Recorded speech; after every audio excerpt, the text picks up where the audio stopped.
Hello, I'm David Scott, Quality Assurance and Training Manager here at Westomatic. Today we'll be talking about low pressure coffee brewers. This brewer is common across the Sigma range of machines. To remove from the actual machine, we remove two M4 nuts, disconnect the water tube from the water valve, unplug the 230 and the low voltage connections, and disconnect from the base of the mounting the earth cable. Once disconnected, the final act is to remove the chain which secures the unit to the rear of the machine. Component wise, we have the brewer drive motor assembly, the motor homing switch, half bar air pump, air pinch solenoid and a pressure relief valve. The grinder motor operates at 230 volts. The switching supply is protected by this cover. The 230 volt supply for the grinder motor passes through this board and is switched via this relay. With the cover removed, it also gives access to the security screws for the air pinch solenoid. It's important to ensure that these screws are always secure and that the solenoid body from the rear is as fully forward as possible. If you experience any problems with the air solenoid not fully engaging against the tubing, slacken the fixings, manually operate the arm until it feels free, re-secure the fixings in the same position. The air pump forces air through the tube at half bar pressure into the brewing cylinder to eject the coffee liquid.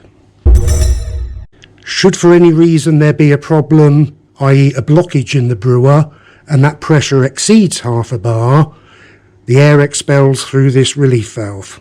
The vent cycle. At the beginning of the vent, the brewer motor drives the cantilever arm down to seal the cylinder against the filter platform.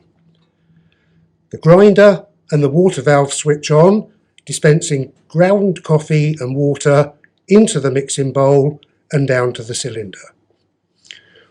Following that, the pinch solenoid then operates to collapse the tube and form an airtight seal between the bar and the bottom of the cylinder.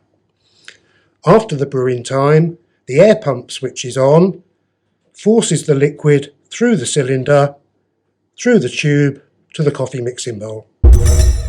At the end of the dispense cycle, the solenoid de-energizes, the motor brings the cylinder away from the filter platform, and the cam on that same motor then engages the drive of the filter platform to drive the belt and take the coffee grouts to the waste container.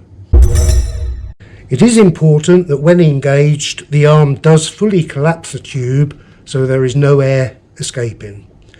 Should you have any air escaping and any excess liquid at the end of the cycle, as previously shown, the solenoid would need adjustment.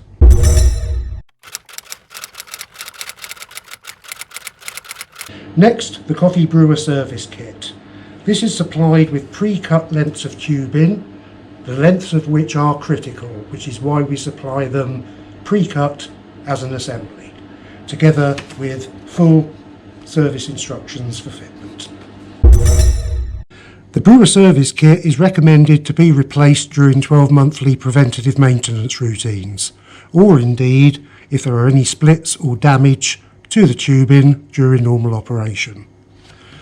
I find it easier to first of all dislodge the clips with a small blade screwdriver, then using long nose pliers disengage the clip to remove. Disconnect from the cylinder and also remove the insert. They can then be discarded. Disconnect the top clip in the same way. Remove the tubing and discard. Fitting the replacement kit. First of all, take the longest piece of tubing and slot over the bottom of the mixing bowl.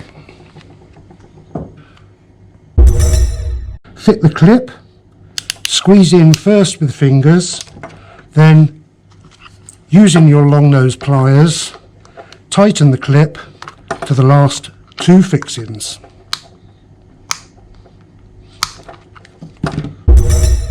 The shorter piece of tube is an insert into the cylinder. Tuck that in and fold the top around the brewer entry point. With the protrusion of the cylinder facing towards you, ensure that the water inlet of the mixing bowl is facing away, then insert the tube over the insert at the top of the cylinder.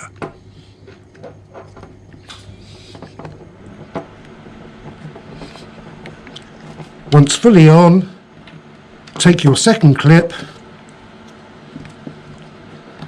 with the locking mechanism facing towards you. Again, close with fingers, use the pliers to the final 3 teeth of the clip. You'll find that then fully secure. The final assembly has the lower clip facing towards you, the mixing bowl clip to the right hand side, and the insert still secure inside the cylinder. One change we did make to the cylinder was removal of the steel pins that locate into the cantilever arm of the brewer to moulded smaller pins.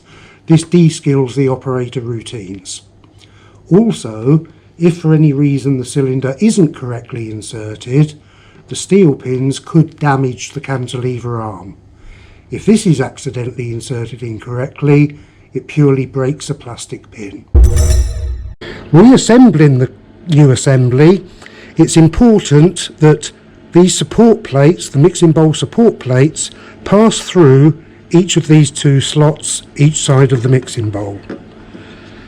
Locate those into position and push the mixing bowl to its home position.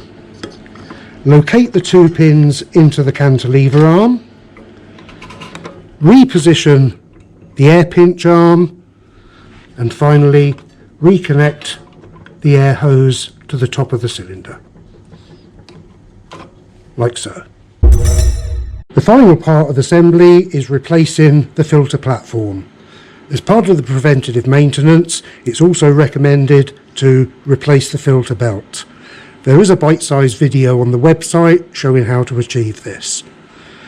The 3 rods here pass through 1, 2, 3 to locate the filter platform into place. Slide it on, hold the locking peg to the left hand side and push the platform into place. Push the lever over so that it locks behind that pin and ensure that you can't dislodge it by pulling. The final activity on the low pressure coffee brewer during the 12-monthly preventative maintenance would also be to replace the grinder blades. There is a separate bite-sized video on our website demonstrating that procedure.